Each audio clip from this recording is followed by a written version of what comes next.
Welcome back to the channel, everyone. So today I'm going to be doing my top 100 games of all time. This is 100 to 91.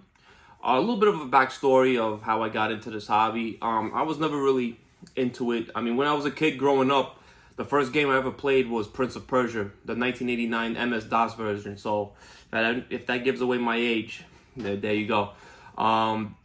But it really wasn't a board game. I played the typical board games like Mousetrap, Grape Escape, Splat, Battleship.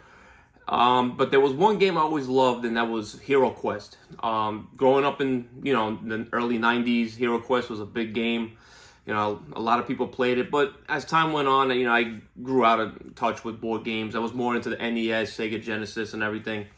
As I got older, friends invited me to play Risk, which I hated. I think it's a game of its time. I don't think it's a good game anymore, but that's a story for another day. But then again, we would play games like Codenames, another game that I do not like. Cards Against Humanity, a game even worse. But still, not enough to get me into the hobby. Then my old roommate, buddy of mine, introduced me to this game called Catan, which is about maybe 5-6 years ago. And it intrigued me a bit. I didn't think anything special of it, but I thought about, it seems like board games have come a long way. So I started doing a little bit more research. And of course, the first legit board game I ever bought was Letters from Whitechapel.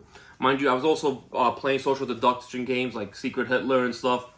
But again, nothing to get me into the hobby. It wasn't until I got Letters from Whitechapel that I really got interested into this hobby.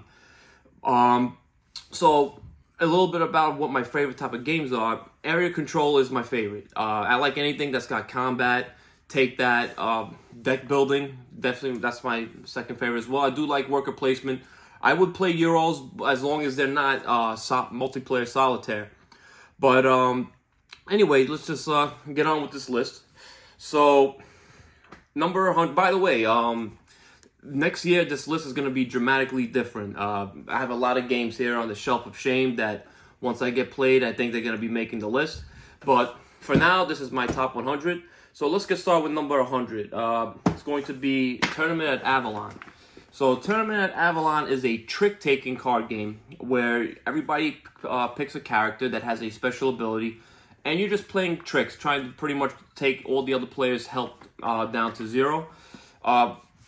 It's pretty much whoever has the most health at the end of the game is the winner. It's a nice little trick-taking game. Definitely recommend if you want to play it. It's got a little bit of, take that in it. There's also the other version, I forgot the name, that you can, a Camelot, that you can actually combine them together. But I think Tournament at Avalon is the better game. So 99, this little game called Skull. So Skull is a bluffing game that you could literally play in like 15 minutes, maybe even less. So you pretty much have these, actually let me open it real quick, these coaster-like cards. And what you're trying to do is, some of them have flowers on it and the others have skulls. So you're trying to bluff on what side the card is on, and again, just trying to be the last person standing.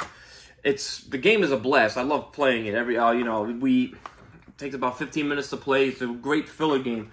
My big concern with it is usually after the first 2-3 plays, I started noticing some weathering over here. As it's starting to fade away. So the quality on these coasters, cards, whatever you want to call them, they're not too good.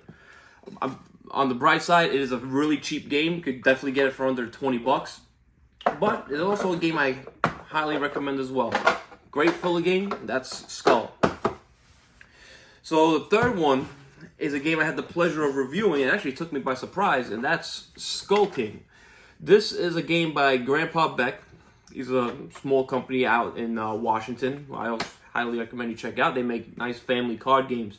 But this is by far the best one. It's a trick-taking game, but you're trying to bet on yourself how many tricks you're going to win. I have a lot of fun with this. It's a little more complicated than other trick-taking games out there, but that just makes me even want to play it even more. There's a lot of strategy to it. Great little game. Skulking. to check that out. Number 97, excuse me, is going to be Marvel United. So this is a cooperative game by Simon. So as you know, Simon makes some great miniatures. A little bit on the easy side, I will say. I don't think we've ever lost a game. I have the X-Men one as well.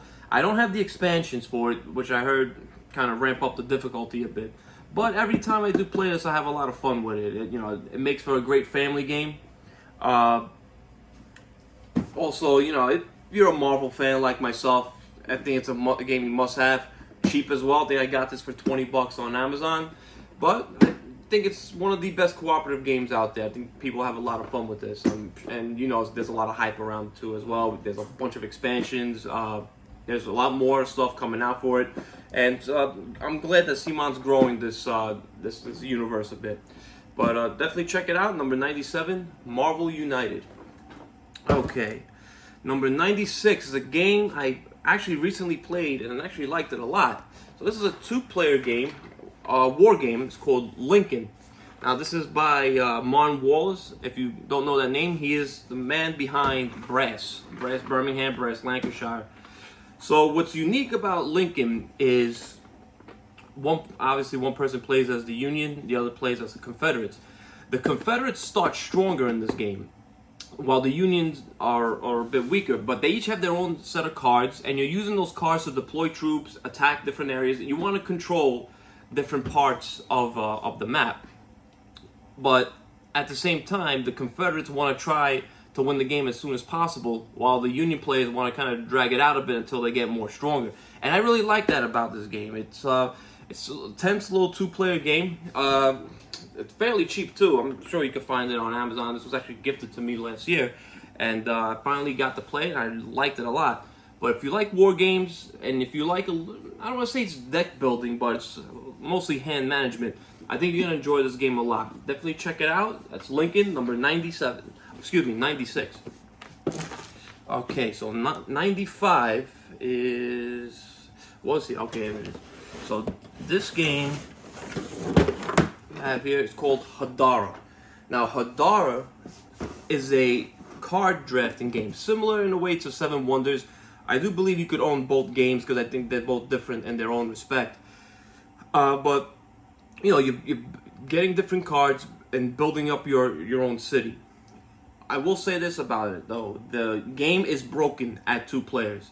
We've noticed that at 2 players, the person who has the most money is always going to win. So I don't recommend this game at 2 players. But if you like games like Seven Wonders or It's a Wonderful World, I think you're gonna like Hadara a lot. It is definitely on my top 100 for now. Things could change next year, but that's number 95, Hadara. 94, okay. Another cooperative game, and that's Elder Sign. Now, Elder Sign is in the same Arkham Horror universe, of course, by Fantasy Flight. But what I like about Elder Sign is it's a dice chucker, which, again, I love. I mean, people who don't like randomness or dice chucking, you're not gonna like this game. But for people who do, like me, I like this game a lot. But it's all card play. You're pretty much exploring the museum, trying to close a gate. You're fighting different monsters, but you're trying to match the dice with the emblem on the card. But I have a lot of fun with it. Also, if you don't feel like getting the game, you could get the app fairly cheap on your phone or on Steam, and the app plays really good as well. Of course, I prefer the board game. But this is a game I think is best with 1 and 2 players. You could play up to 8. I think that's overkill. I think 1 and 2 are best, maybe 3.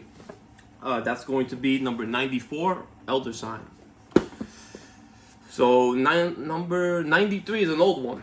So this game is over 20 years old, if maybe older. And that is, I think it is older, Battle Line.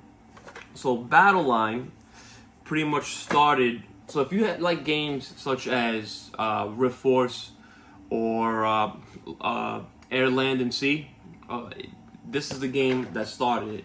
So you're pretty much having, there's these, actually I'll open it up real quick. Excuse me. So you have these red counters spread out across. There's 1, 2, 3, 4, 5, 6, 7. There's 9 of them spread out, and you're trying to control a number of them. And the way you're doing this is by playing different cards to each one. But now, what's different about it is you want to kind of form a poker hand, and so it's more poker oriented, and whoever has the best hand is going to win that territory. Of course, you get these different troop cards and tactic cards that add a little bit more complexity to the game, but this makes a really good 2-player game. 20 years later, I still think it's a great game that everybody should have. It's an easy game to get to the table, and one that I definitely recommend. You could get this on GMT's website or even Amazon for about 20 bucks, maybe even cheaper. That's going to be number 93, Battle Line. Number 92 is this tiny little game called Star Realms. So you see a lot of 2-player games here on this list for right now. But so this is a 2-player deck building game. Again, one of my favorite mechanisms. Where you could carry this anywhere you want. There's an app. I got a few expansions up there. They got a big organizer box for it now too, but you know, this will do just as fine. So you're pretty much trying to kill the other player, take their health down to 0. You're deck building up ships, attacking your opponent with those ships that you get. You cannot go wrong with this game. You probably get it for like 10 bucks on Amazon or anywhere. It's a ton of fun. Plays in about 20 minutes. I don't think I've ever had a game go past 20, even no past 30 minutes. But Star Realms, still love this game. I think it's going to stick around for a long time. Definitely recommend you pick this one up as well. That's number 92. So now the last one is a game, another one that took me by surprise, and I brought this up before, and that's Fallout Shelter. It comes in this tin can. So if anybody knows, Fallout is a popular video game series out there. It's been around since the 90s.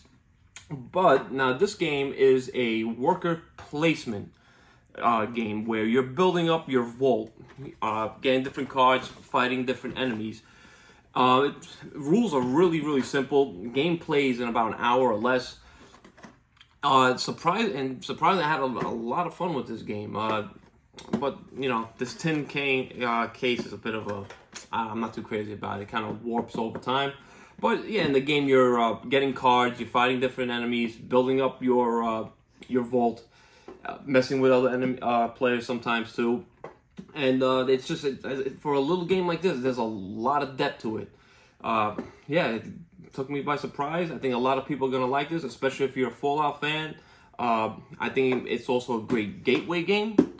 But overall, it is my number 91. I think it's going to stay here next year as well. But yeah, that's going to do it. So that's the first 10% of my top 100 games of all time. If you have any questions, leave them in the comment. Please like and subscribe to the channel. Really appreciate it. I'm going to try to hopefully get this done by the end of the month. But thank you guys for your support. Right now we're at 223 followers. The goal is to hopefully have more than 1,000 by the end of the year. If I do get to 1,000 subscribers, I will be doing a big giveaway. Also, stay tuned on my Instagram channel. I will be doing giveaways this year. I have one coming up soon, so stay tuned to that. Please like that page as well. But that's going to be number 100 to 91 for now. Until next time, have a great one, guys.